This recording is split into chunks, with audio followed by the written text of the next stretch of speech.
I hope میں اس سے زیادہ میں کہہ نہیں سکتا. میرے لیے ممکن نہیں ہے کہ میں اپنے احساسات کو جیسے کہ میرے ہیں آپ تک منتقل کر دوں.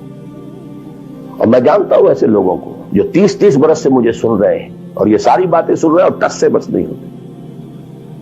زمیں جنبت نہ جنبت گل محمد ان کا وہی کانسیپٹ ہے. اس لیے کہ یہ کانسیپٹ 1400 برس میں جا کر جو ہے مکمل ہوا پختہ. 30 برس تھے خلافت راشدہ کے، اس کے بعد ڈاؤن فال، کانسیپٹ سٹارٹڈ چینجنگ.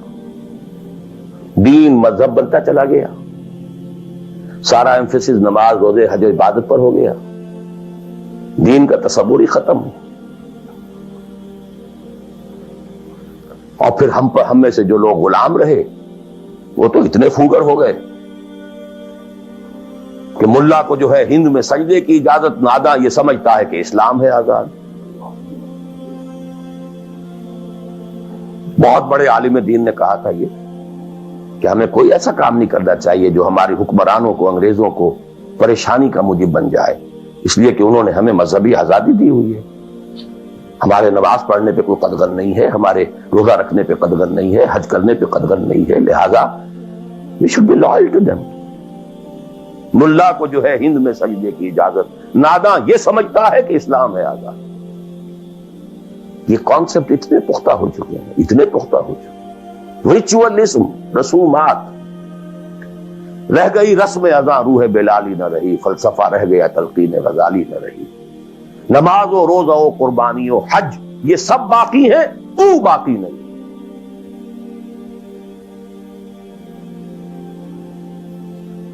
نمازیں بھی ہیں، روزے بھی ہیں، تراویح بھی ہم نے پڑھی ہے. اب موسم آ رہا، عید الاضحیٰ بھی ہوگی، قربانی بھی ہوگی، حج کے لیے بھی جائیں گے.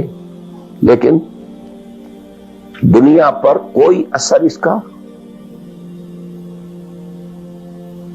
30 لاکھ آدمی حج کر کے آئیں گے، معاشرے پر کوئی زیرو کے برابر بھی کوئی اثر ہے. جو خود کا جا کر کے آتے ہیں ان پر کوئی اثر ہوتا ہے؟ جیسے گئے ویسے آئے. الٹا یہ کہ یہ اور کانفیڈنس لے آئے کہ پچھلے سارے گناہ معاف ہو گئے، اب اثر نو کرنے کی چھوٹ ہے. This is what is happening. اور میں اپنا 33 سال کا تجربہ آپ کو بتا رہا ہوں.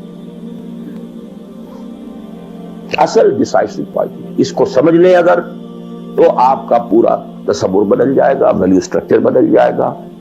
لیکن نہیں تو پھر جو بھی ہے وہ ہے.